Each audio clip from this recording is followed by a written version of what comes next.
The books behind me is the full total of books that I hauled throughout the entire year of 2025. Hi, if you're new here, my name is Sive and this is my booktube channel, Stories in Sive, and I primarily read horror, romance, fantasy, and thriller books. I have not done a book haul at all this year, and so I've collected and very beautifully for you stacked up all of the books that I have acquired this year. Now you can see that some stacks are shorter than others and I have divided them up for a little organization. I'm going to go through what each of the stacks represent and then I am going to show you each book individually. However, in this video I'm not going to go into a synopsis. I'll probably give you the author, the genre, and if there was a story behind it. I am also joined by my helper. This is Binks, my cat. He loves booktube and he loves when I sit down and film videos, so he will be permanently sat on my lap until I get up and show you things.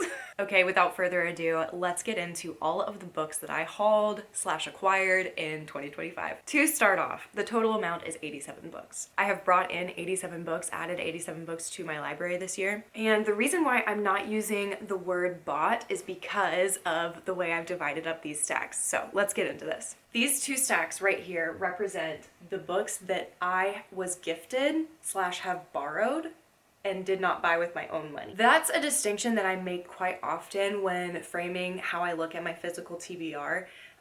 Books that I spend my own money on are mentally divided for me than books that I was gifted or am borrowing from someone. So these two stacks are gifted and borrowed, which leaves these three larger stacks to represent all of the books that I purchased with my own money in 2025. So I have divided these into these two sections: gifted and borrowed versus what I've bought with my own money. And I have even divided those up into what I have read and what I have not read. 87 books is a lot of books no matter who you are, but I have read, and I think my total for the end of the year is going to be 155 books. A lot of those are audiobooks from the library. A lot of them are like my own physical books. I've got a few Kindle in there too because I got a Kindle, my own Kindle, for the first time this year around my birthday, which is in the summer. All that to say, in doing this book haul, I don't have to, I guess, define for you guys what I have read versus what I haven't read. That's not necessarily a book haul. But for me, it's important because when I do a visual representation like this and I'm like, oh my gosh, I brought in 87 books, it makes me feel a little mentally better to know how many of those books I'm realistically reading. Am I keeping up pace with the pace in which I'm bringing in the books?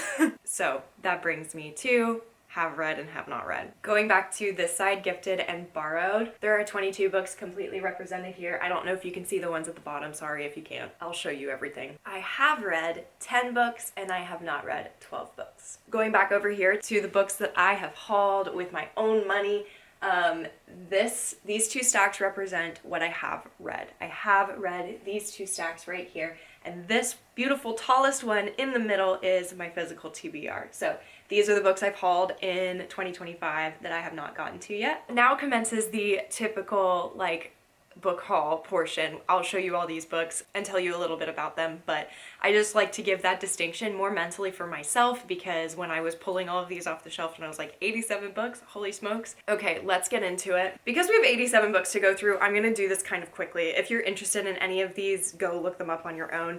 Limb from Limb, this was a nonfiction gifted to me by a friend, found it in a little free library after I told her I like true crime book, very creepy and scary. Though I did enjoy it. I read Foster by Claire Keegan, and this was one of my mom's extra copies, and this is an Irish author. I did very much enjoy this book. The Watchers by A.M. Shine. This is the first A.M. Shine book that I read. I since have read one more. All of his stuff is on my TBR. Horror, creature feature, 5-star read, could very well be in my top 10 of the year. Definitely in my top 10 horror.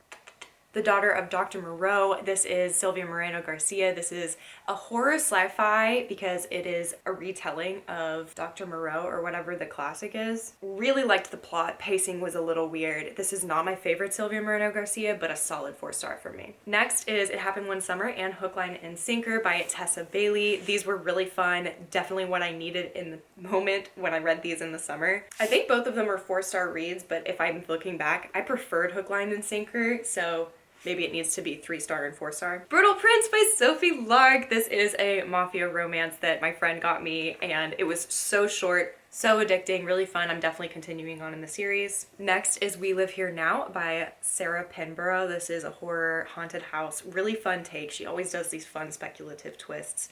Really liked this one, though not as much as Insomnia by the same author. Atmosphere by Taylor Jenkins Reid. This is a historical fiction set in the 80s about space travel and the astronauts who are trying to progress NASA. Listen, it was good. I really, really liked it.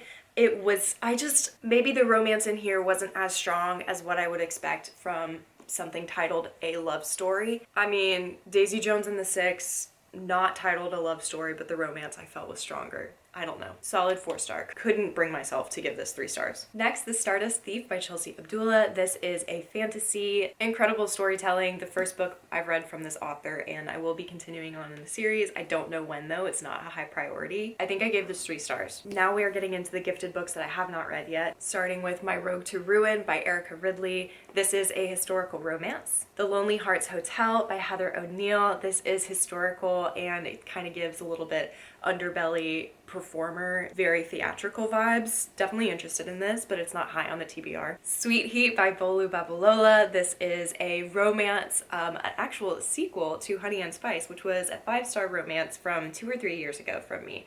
I'm definitely really excited to get to this, but I don't really know if that book needed a sequel. I'm gonna read it anyway. The Mammoth Book of Cholulu. This is a short story collection, so it has multiple authors, but it is edited by Paula Guerin. This is a horror, very Lovecraftian. I would not say that H.P. Lovecraft is someone that I know a whole lot about. I feel like I need to do a little bit of research before I tackle this one. Set on You by Amy Lee is a contemporary romance about a fitness influencer. It's said to be enemies to lovers, but I don't think you can really tackle enemies to lovers in a contemporary setting. That's a conversation for another day.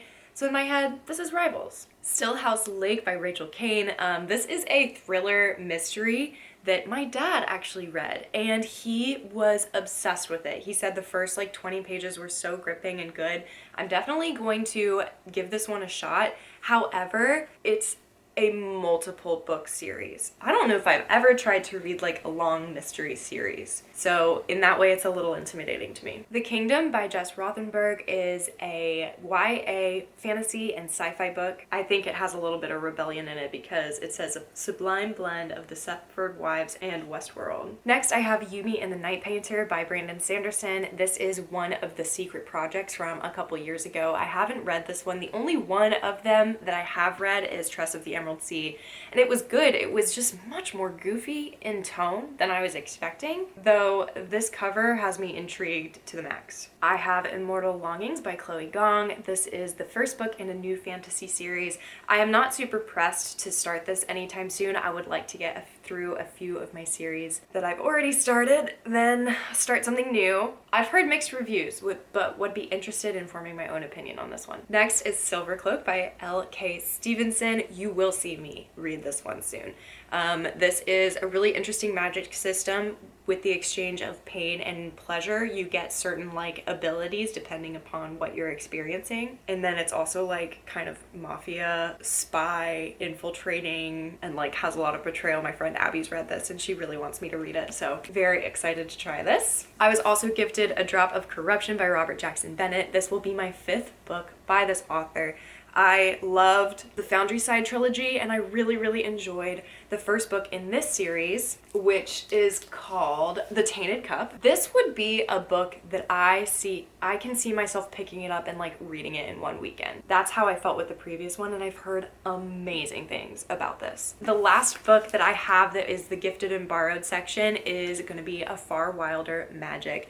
This is by Allison Saft, and I think this is a romantasy. Definitely has a fantasy world to it. I also know there is some sort of trial or hunt, a competition element to this book, and I haven't really heard a whole lot about this. I'm definitely really interested in picking it up. Okay, we are on to the next stack, which is going to be the books that I bought that I have not read yet. So these are on my physical TBR. I have 20 books. This is not my entire physical TBR. I've got a couple of other stuff from previous years, but this is definitely the bulk of everything. Starting off with a fun horror that I have wanted to get my hands on. I bought this off of eBay. This is Off Season by Jack Ketchum. in the horror and disturbing books, this is highly recommended. All I know is that there's cannibals. The Glorious Heresies by Lisa McInerney. This is another Irish book. I wanted to read this because it had a little bit of a crime element. I do believe it's contemporary, and you know I love to support the Irish authors. Next is Mother Thing by Ainsley Hogarth. This is a transformation horror, I believe, and I have just fallen in love with this cover. How can you not? I will be reading this one very, very soon. Next is Love Redesigned by Lauren Asher. This was a contemporary, like, romance pick that was definitely a mood buy. I have heard a little bit about this, but I'm not necessarily in like the romance side of BookTube too much. I don't do as much research for that genre as I do for horror and fantasy. Pretty highly rated on Goodreads though. I'm excited to give it a shot. I have The Burial Tide by Neil Sharpson. This is this Irish author's new horror release. I read his horror Knock Knock Open Wide earlier this year. Loved it. 5 stars. Really excited to try this one. Isolated setting. It's off the coast of Ireland on a small little Irish island, and it is resurrection horror. I'm very, very excited to see what mysteries we uncover. Ready to get creepy with this. I have The Eternal Ones by Namina Forna. This is the 3rd and final book to the Deathless trilogy. One of the series I need to finish before starting more. Yeah, I've left this one a long time. Definitely am starting to feel intimidated by it. This will probably be one of the cases where I go back to the previous book and reread the last 50 or so pages. That's a technique that I've done maybe 2 or 3 times to help me refresh myself before tackling a final book, especially when there has been multiple months, a year, in between when I read the last one. Flawless by Elsie Silver is a cowboy romance that my friend Abby told me to pick up. She is reading through and loving the series. This will be my first cowboy romance. I'm a little intimidated, but I think that I can hang, maybe. The Wisteria Society of Lady Scoundrels by India Holton.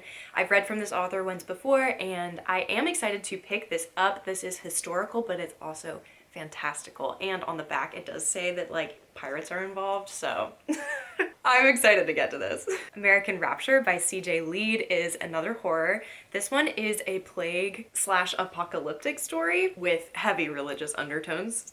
Very excited to get to this, and I will be reading this soon. The Diviners by Libba Bray is a historical like fantasy, I think. But it's ultimately a mystery. This is a series I have had my eye on for about 5 years. And when I saw it for $5.50 at my secondhand bookstore, I had to buy it and the second one. I don't normally do that, so this is Lair of Dream. I have read and loved the majority of another historical YA mystery thrillery series this year, which I will talk to you about in a minute. I saw these and I was like, I need to bite the bullet. I have Jade Legacy by Fonda Lee. This is the 3rd and final book in the Greenbone Saga, which is a mafia fantasy world. One of the chunkiest, longest book on my physical TBR. I mean, we're 716 pages. I'm scared. I stand corrected. This one is over 800s. This is The House of Sky and Blood. No. This is The House of Earth and Blood by Sarah J. Maas, the first book to the Crescent City series trilogy. My friends have been telling me to read this for years, and I saw it for $15, brand new paperback copy, and I was like, yeah, I'll commit. I will. Illuminae by Amy Kaufman and Jay Kristoff is a beloved multimedia sci-fi YA book. It just looks divine and intriguing. It's set in space, there's AI, like it just looks like some fun. I feel like this again is like a chunky world that I could like really dive into and get through pretty quickly, especially given the multimedia format. I know it looks like a big book, but probably word count wise, it might just be an average sized book. Avalon Tower by C.N. Crawford and Alex Rivers. It is a fae, spy, romantasy academy book. I'm very excited to give this a shot. However, it's the first book in another series. I don't know what you guys want me to do. The Will of the Many by James Islington, the first book to the Hierarchy series, which is a beloved new fantasy world that is very highly rated. It also has an academy setting that I am pretty partial to. Never by Jessa Hastings is a Peter Pan retelling. This is a romance by an author that I have loved a number of books from, which we will get to in a minute. Excited to give this a shot. I might buddy read this with Abby. Capturing the Devil by Carrie Maniscalco is the historical mystery thriller that I was referring to earlier. This is the fourth and final book to Stalking Jack the Ripper, which is a series that I have loved reading this year. I need to get to this soon. I need to finish this series really soon. It will probably be February though. We'll see, but I love this. Okay, we are almost done with the books I've bought with my own money but haven't read yet. A Love Song for Ricky Wilde by Tia Williams. You can see I do have a bookmark in here because I soft DNF'd this. I would maybe more say rain check because I know I'm going to try this one more time before I unhaul it, but it's dual timeline, it's historical, it was maybe a little slower paced than I was anticipating, but I absolutely loved 7 Days in June by this author and had to give this a shot. Last but certainly not least is You Weren't Meant to Be Human by Andrew Joseph White. I am really excited to get to this horror. It's culty, lots of body horror. I've heard really disturbing things about it, and when I'm in the mood for something like that, this is going to appall me. Okay, we are now moving on to the last two big stacks, which are the books that I've purchased with my own money that I have read. I bought myself a copy of Bride by Ali Hazelwood, which was a 5-star romance that absolutely slapped me in the face last year. Was not expecting to love this paranormal romance as much as I did. I bought myself a copy of Pearl by Josh Malerman, which is the farm animal slasher sentient pig horror that I did not know that I needed. It made my top 10 last year and I am obsessed with it. If you like weird horror, you should check this out. It's really lowly rated on Goodreads, but I think if it finds its audience, people will love it. The House in the Cerulean Sea by TJ Klune is a fantasy that I've read twice. So wholesome. Love it with my whole heart. Could be a 6-star read, but I don't really do that, so it's a 5-star read. I think about these characters all the time. In the Eyes in the Shadows by Gage Greenwood is a horror that I absolutely loved. I gave this 4 stars. It's not a 5-star read because of the writing, but the plot is gorgeous. It's got obsession, resurrection, it's speculative, it's gross, and I think stripped back, it's ultimately a horror about grief. This was a cover buy. Could not have been more happy with the result. It is finally time to show you guys my Magnolia Parks series. This is a drama-filled contemporary romance that has a lot of really dark undertones that I read this year and love. Starting out with Magnolia Parks, there are 3 books in this series, but they alternate with another character called Daisy Hates. Magnolia Parks, this is the first Daisy Hates book. This is the second Magnolia Parks called The Long Way Home. Then we have Daisy Hates and the Great Undoing. And lastly, and my personal favorite, is Magnolia Parks Into the Dark. I gave the first one 3 stars, second one 5 stars, third one 4 stars, fourth one 4 stars, and the last one 5 stars. There's 3 5 stars in the whole series, and because of my deep love and affection for this book specifically, in my head, Magnolia Parks as a whole is a 5-star series. Moving right along to Mistborn by Brandon Sanderson. This is the first trilogy. I bought and read this year. This is a very beloved fantasy book by one of the greatest authors of our time, Brandon Sanderson, affectionately known as Brandy Sandy. I gave Mistborn 4 stars, The Well of Ascension 5 stars, and The Hero of Ages is currently a 4-star, but I just finished it like 4 days ago, and she might be moving up in the queue to a 5-star. Next, I have Hunting Prince Dracula and Escaping from Houdini by Carrie Maniscalco. These are the other books in the series that I was telling you about earlier.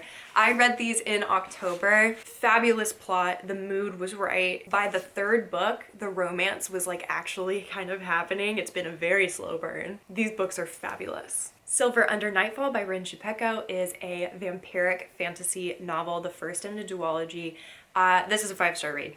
Love it. It's political, well plotted, it's romantic, it's witty. It's got a bit of an edge to it, and I couldn't put it down. Bury Our Bones in the Midnight Soil by V.E. Schwab was a disappointment for me. Another vampiric novel with much more of a historical tone. Definitely less plot heavy and more character heavy, and that would have worked if I liked the characters. I really, really liked the second half of this book and ultimately gave it a 3 stars. Interesting Facts About Space by Emily Austin. It's just weird girl literary fiction. Like, that's what it is. It was awesome. With a Vengeance by Riley Sager is a historical thriller mystery ? The middle third of this book was so good. Ultimately, I think the ending did kind of like go over my head a little bit, but I gave this a really solid 4 stars. I definitely like Riley Sager. He's a good author for me. I Was a Teenage Slasher by Stephen Graham Jones. This is like has to be my 5th or 6th book by this author. A great horror novel, classic slasher. It's a love letter to the slasher genre with a little bit of the speculative twist there at the end. 4 stars. The Night and the Moth by Rachel Gillig. This is a romantasy that definitely made its way around BookTube, definitely in the summer. It's got knights, it's gothic, it's got sentient gargoyles. It was a fun read, but looking back, not the most memorable. Okay, we are on to the last stack of all the books that I hauled in 2025. So we're gonna start with Christmas Sweater Weather by Jacqueline Snow. Fun, super rom-com contemporary Christmas book. Really fun. I bought myself a copy of The Grown Up by Gillian Flynn, which is a short novella that, it was a 5-star, completely slapped me in the face. I was so obsessed with this book. I need to reread it next year. I also bought myself a copy of one of my favorite Sylvia Moreno Garcia books, Mexican Gothic. A horror novel that is obviously gothic and a little bit fungal. You don't need to know more than that. 5 stars. Take a hint, Danny Brown, Talia Hibbert. This was my original book boyfriend, Zafir. I cannot believe I read this book from the library, you know, in 2020 or whatever. And when I saw a copy at my secondhand bookstore for $5.50, I want this book in my library. Would love to reread the Brown Sisters trilogy. Hell House by Richard Matheson is a 70s kind of classic in the horror and haunted house subgenre. I read this during October and I really did enjoy it. Looking back, maybe it was a 3-star instead of a 4. Love and Color by Bolu Babalola. Again, this is the author of Honey and Spice. This is the short story collection. I believe it was her first publication. It was a beautiful companion for about a week or 2 during my summer this year. A Lethal Legacy by Finn Dwyer. A History of Ireland and 18 Murders. My family is Irish. I want to know more. Picking this book up was definitely the right choice. It gave me a lot of information and context about like the history of religion and politics within the context of something that ultimately I am intrigued by. That's a bigger conversation of like how true crime should not be entertainment. This was really well researched and very easy to read. I have Things Have Gotten Worse Since We Last Spoke by Eric LaRocca. This is a horror short story collection. However, the main story is the majority of the pages, which is Things Have Gotten Worse Since We Last Spoke. I DNF'd that story. I have yet to go back and read the last 2 stories that are in the back half of the book, and I will do that eventually, but I was really disconnected from the subject matter and the story was told through emails, which further disconnected me. The Ornithologist Field Guide to Love, super reflective, sorry, but India Holton wrote this lovely fantasy, I think it's romantasy technically. It's definitely very romantic, it's historical, really lighthearted, and ultimately a bit goofy. It's kind of like if Mary Poppins was obsessed with birds and then she also had a romance with the rival who was also obsessed with birds. A bit too kooky for me at the time that I read it, but if I had been more in the mood for a story like this, it would have been a 5-star instead of a 4. The Wasp Factory by Ian Banks is a short horror and kind of a staple in the disturbing reads category. It was written in the 90s and definitely had widespread and controversial public notice. Maybe set my expectations a little bit off. I ended up DNFing this book. The writing was not for me and the plot was not moving quick enough. For a 180-page book, I DNF'd this at page 50. They can't all be winners. A Clockwork Orange by Anthony Burgess is a very well-known and loved book in disturbing media. I have not seen the movie. I was really intrigued by this book. I did like it. Writing style was so tough. The only reason I made it through this is because I had an audiobook. But man, I'm so glad I actually read it because it was amazing. Everyone in This Room Will Someday Be Dead by Emily Austen is a literary fiction for the weird girls again, and this is a 5-star read. I annotated the heck out of this. I felt really seen. Definitely not a book that you should read when you're in like a poor mental space though. The Makeup Test by Jenny L. Howe. This was not for me. This is a contemporary romance. It's academic rivals. I never connected with this character and I never really rooted for their romance. Milkman by Anna Burns is the Booker Prize winner from a couple years ago. This is an Irish author. My mom read this. She really liked it. I read it and didn't like it as much as her, mainly because of the writing style. The plot was meandering and it was a stream of consciousness narrative, but I'm really glad I read this, and ultimately my favorite part about this book was the conversations I ended up having with my parents about the political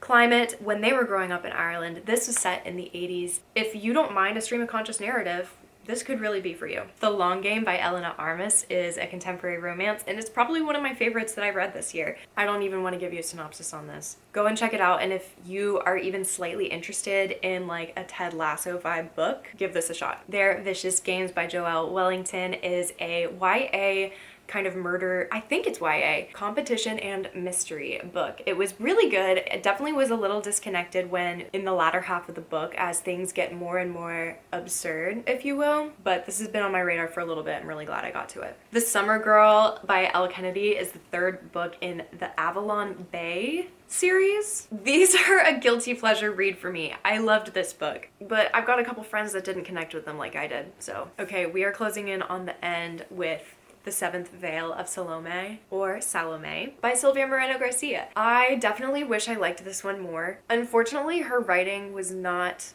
good enough to carry such a boring plot. Sorry if that sounds brutal. It's historical fiction, Hollywood, 1950s vibes. The Night Guest by Hildur Nutsdottir, an Icelandic translated fiction. It's horror. And man, I loved this book until like the last 2 pages. But I love pink horror.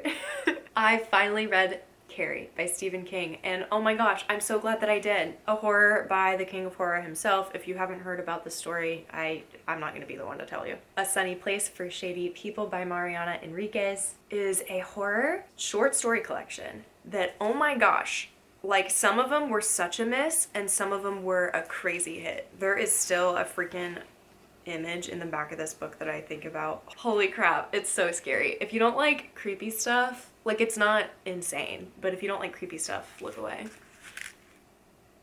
Girl, hated that, but in a good way. I don't know what I rated this. It was probably 3 stars. Normal Rules Don't Apply by Kate Atkinson is another short story collection. However, I DNF'd this. Writing style was not great, but ultimately the way she plotted these, I felt like the ending and the reveal of the short stories is where the short stories should have started. Don't know how else to tell you about this one. DNF. Stay in the Light by A.M. Shine. So again, this is the same Irish horror author who wrote The Watchers. This is the sequel to that. Love. Both of those books are 5 stars. I don't know if I like Stay in the Light better, but I feel like I should only put one of them in my like top, if that makes sense. This Irish author might be one of my favorite like finds of the year. Okay, we are closing in on the end of my book haul. I have 2 more books to show you. I bought and read Horror Movie by Paul Tremblay. Ultimately, this was a bit of a disappointment for me. The plot was a little bit expected, and maybe it's just because how much horror I read this year that was exceptional that this really does not stand out. Though I did love the multimedia elements that went into the production of this copy. Really unique, and I think that made my expectations too high, and then it didn't deliver. And last but not least is Onyx Storm by Rebecca Yarros. Why did I forget her name? I liked this book so much more than I feel like I saw the reviews. This is the 3rd book to the Empyrean series, which is an ongoing publication. This is the last book that has been published, the first book being Fourth Wing. It's fantasy, it's romantic, it's got dragons, it's very political, and the further on in the story that we get, the more political and out there we're getting. I will say, the last 40 pages of this book was a big, huge question mark for me, and I need to go back and reread it to see if I can like puzzle out what the heck happened in the end of this book. I think I gave this 4 stars. Those are all of the books that I hauled in 2025. I hope you enjoyed this lengthy video. I think maybe next year I'll break it up into 2 and do like a first half of the year and then a second half of the year, because this was a lot, but it was really fun in its own way. I hope you guys had a great reading year and are enjoying all of the end of year content that BookTube has to offer. Let me know your thoughts on any of these books, if you've read any of them and if we had similar feelings. And also for the books that are on my TBR, let me know if there's anything that I should bump up to the top. If you like other bookish content like this, feel free to subscribe. I would really love to have you. And other than that, have a great rest of your day. Have a great start to your new year. And I'll see you in the next video. Bye.